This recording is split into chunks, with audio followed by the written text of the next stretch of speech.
যে করোনাকালীন সময়ে আসলে পড়াশোনা শেষ করে চাকরি করতেছিলাম। আর ব্যবসায়িক চিন্তাভাবনা স্টুডেন্ট লাইফ থেকেও ছিল। তো করোনায় যখন আসলে চাকরি চলে যায়, এটা তো বৈশ্বিক সমস্যা। তো যার কারণে তখন চিন্তা করলাম কি করা যায়, কি করা যায়? তো আস্তে, আস্তে আর আমাদের এই এরিয়াটা মূলত আমাদের যে পাবনা ভাঙ্গুড়া উপজেলা, এটা মূলত এই ব্যবসাটা খুব ভালো। তো আস্তে, আস্তে খোঁজ নিয়ে দেখলাম যে ব্যবসাটা করা যায়। বিশেষ করে প্রাণী সেক্টর নিয়ে কাজ করা যায় আরকি। কারণ আসলে প্রাণী সেক্টরটা আমাদের দেশে একটু অবহেলিত। তো সেখান থেকে চিন্তাভাবনা করেই খুবই ছোট আকারে শুরু করা। ১ম এ আসলে আমরা শুরু করি ৫ থেকে ৬ টা গাভী নিয়ে। আর মূলত আমাদের বিজনেসটা বাই অ্যান্ড সেলিং। তো এবং সেখান থেকেই স্টার্ট করতে, করতে আজকে ছোট পরিসরে শুরু করে আজকে ইনশাআল্লাহ এই অবস্থানে। এখন আমরা মূলত ৪ ফ্রেন্ড একসাথে কাজ করছি আমাদের এই ফার্মকে নিয়ে। এবং সবচেয়ে আমাদের জায়গাটা এখন চিন্তাভাবনা হচ্ছে আমাদের প্রতিশ্রুতির জায়গাটা ঠিক রাখা। যে আমাদের এখানে এসে যেন মানুষ প্রতারিত না হয়, মানুষ যেন লসে না পড়ে, যারা নতুন উদ্যোক্তা আছে তারা যেন সঠিক প্রোডাক্টটা পায়। এটা হচ্ছে আমাদের এখন মূল উদ্দেশ্য। কোরবানিতে অনেক ফ্রেন্ড মিলে চিন্তা করে একটু কিছু ব্যবসা করি শর্ট টাইম। অনেকে কোরবানি টার্গেট করেই শুধু ব্যবসা করে। তো আমাদের টার্গেটটাও কোরবানি কেন্দ্রিক। আমরা এখানে পাইকারি সেল দিচ্ছি যে আমাদের থেকে নিয়েও তারা বিক্রি করতে পারবে এবং যারা পার্সোনালি কোরবানি দিতে চায় ১টা, ২টা, ৩টা, ৫টা বা যারাই দেয় তারাও মূলত আমাদের কাছ থেকে নেয়। এটা হচ্ছে বুকিং করে রেখে দিচ্ছে, ঈদের আগে আমরা ডেলিভারি করে দিচ্ছি। অর্থাৎ ২ সিস্টেমে আমরা ব্যবসা করতেছি আরকি। একটা উদ্যোগ নিতে চায়, প্ল্যান করে, কাজ করে। কিন্তু আসলে মেইন প্রবলেমগুলো হয় যখন কাজ করতে যায়।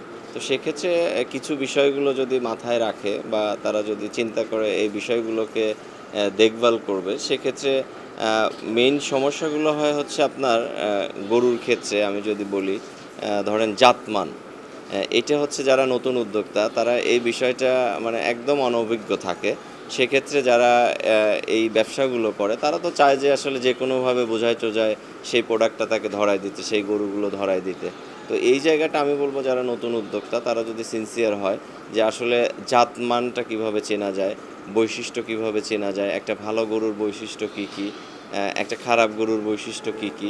যদি এই বেসিক জিনিসটা যদি ধরে যারা নতুন উদ্যোক্তা তারা যদি কাজ করে ইনশাল্লাহ তারা কিন্তু ব্যর্থ হবে না। কারণ আপনি যদি প্রোডাক্ট চিনেন তাহলে অন্যজন আপনার সাথে প্রতারণা করতে পারবে না। একটা যেটা আমরা বাংলায় বলি ৯-৬ বুঝ, এটা কিন্তু দিতে পারবে না। কারণ সেই ক্ষেত্রে আপনার সিলেকশনটা সঠিক হবে। তো এইজন্য আমি বলব নতুন উদ্যোক্তা যে বিশেষ করে যারা এই প্রাণী সেক্টরে আসছে বা আসতে চায় তারা প্রথমত কোয়ালিটিতে অর্থাৎ জাতমান বৈশিষ্ট্য যেমন একটা ভালো গাভীর কী, কী বৈশিষ্ট্য থাকে, একটা ভালো ষাঁড়ের কী, কী বৈশিষ্ট্য থাকে, কোন, কোন কোয়ালিটির ষাঁড় কিনলে এর গ্রোথ ভালো হবে, তারপর কোন, কোন কোয়ালিটির গাভী কিনলে এর প্রোডাকশনটা ভালো হবে, নেক্সট প্রজন্ম ভালো হবে। অর্থাৎ এই বিষয়গুলো যদি ধরে রেখে কাজ করে ইনশাল্লাহ যারা নতুন উদ্যোক্তা আছে এই সেক্টরে তারা অবশ্যই সফল হবে। আর সেই জায়গাটা ইনশাল্লাহ আমরা চেষ্টা করতেছি। যেমন আমাদের জনতা ডেইরি অ্যান্ড অ্যাগ্রো ফার্মের আমাদের যে ডায়ালগ সেটাই হচ্ছে প্রতিশ্রুতিতে দায়বদ্ধ। অর্থাৎ আমরা এই জায়গায় যেন কেউ প্রতারিত না হয়, সেই আস্থা এবং বিশ্বাসের জায়গাটা কিন্তু আমরা ইনশাল্লাহ তৈরি করতেছি।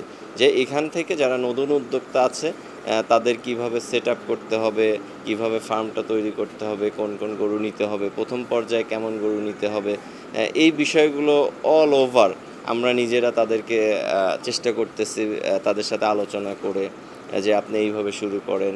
অর্থাৎ একটা পরামর্শ কিন্তু আমরা সবসময় দিয়ে থাকি আমাদের ফার্মের পক্ষ থেকে বা আমরা নিজেরা আমাদের অভিজ্ঞতা শেয়ার করি যে আসলে আমরাও শুরুতে কী, কী প্রতিবন্ধকতার ফেস করেছি। তো সেই জায়গাটা ইনশাল্লাহ আমরা তাদেরকে বলে দিচ্ছি যে আসলে এই জায়গাগুলো যদি আপনারা রিকভারি করতে পারেন ইনশাল্লাহ আপনাদের উদ্যোগ 100% সফল হবে।